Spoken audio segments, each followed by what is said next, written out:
In this tutorial, we're going to learn about basic arithmetic operations in Python. Specifically, we're going to cover addition, subtraction, multiplication, and division.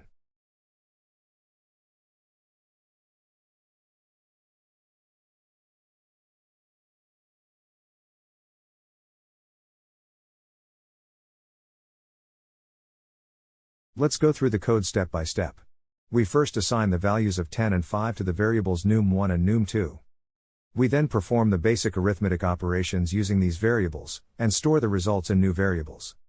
Finally, we use the print function to output the results of each operation to the console.